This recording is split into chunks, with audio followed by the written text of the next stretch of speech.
Marianne Williamson on the line with us, a candidate for Congress, author of 10 books and lecturer, and but she's stepping up to the plate, doing something that I think is so brave and so important in our democracy, is saying, yes, I will participate.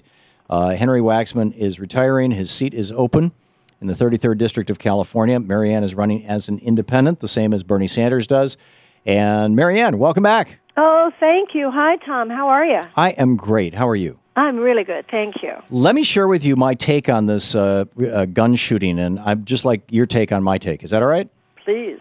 I have been suggesting for years that, back in the 1900s, the 19-teens, when cars started going fast enough that they could kill people, we decided we had to do something about that. And so we came up with things like, red, green lights and stop signs. But most importantly, we said we're going to do three things. Number one, you register the car from the time it's made until the time it's destroyed, so there's a chain of responsibility for ownership. Number two, you license the driver, then and not unreasonably withheld, demonstrate proficiency. And number three, you have to have liability insurance. You can have insurance to protect yourself if you want, but you have to protect others.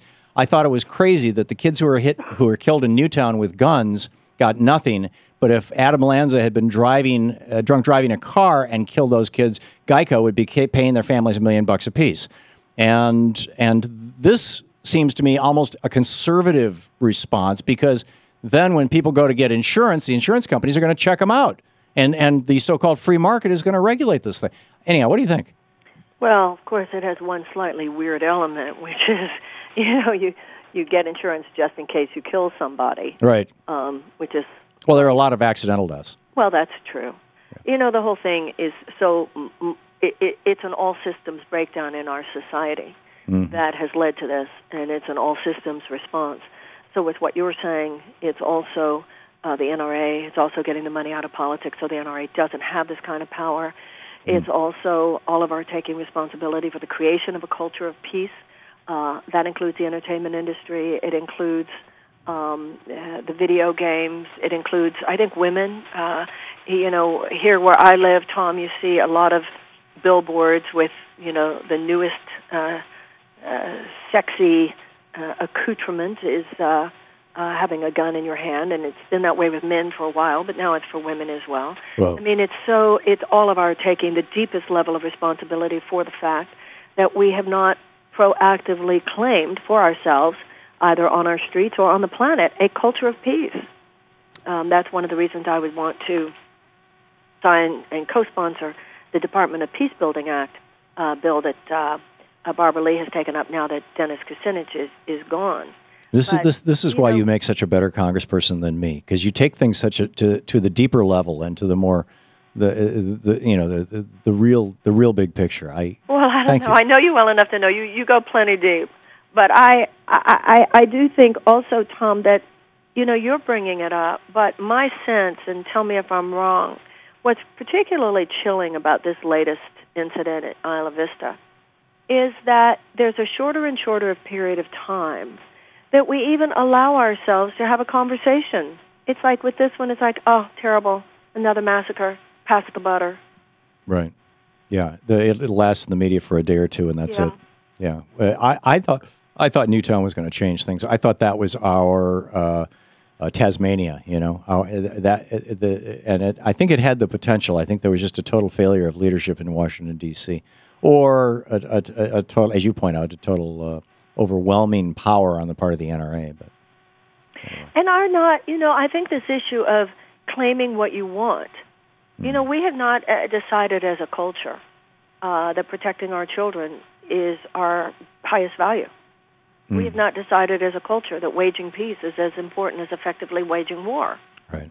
We're not envisioning. We're not intending.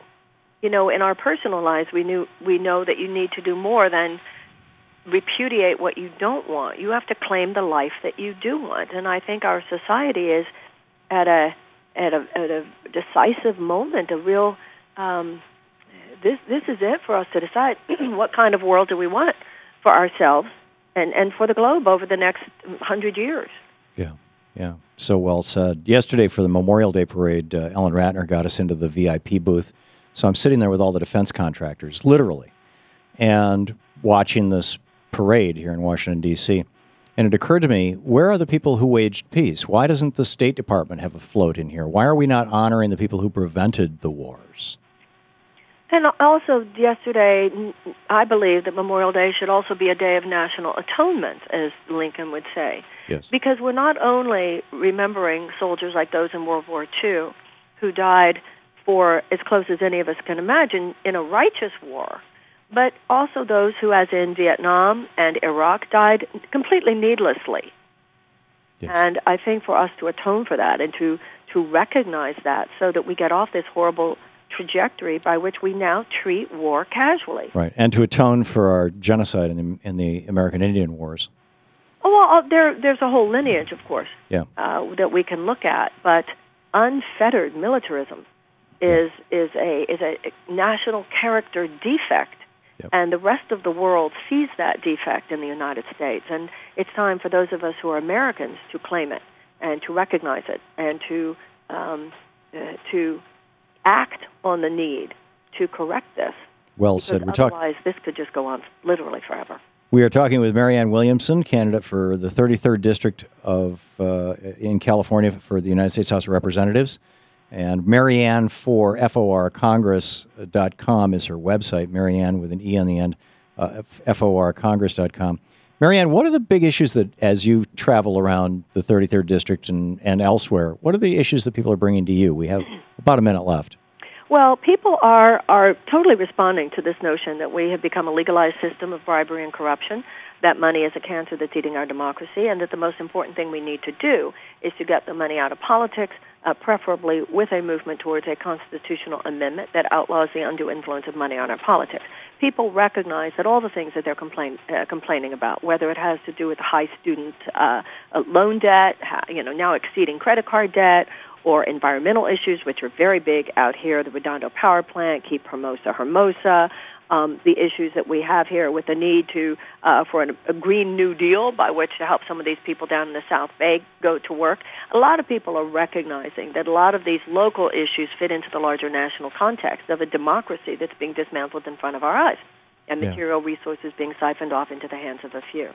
And I think people are also recognizing that even though we're very fortunate, the majority of us in District 33, that this is an issue of conscience. It's an issue of that doesn't relate to your particular socioeconomics, but to the fact that you're an American citizen and are a steward of democracy.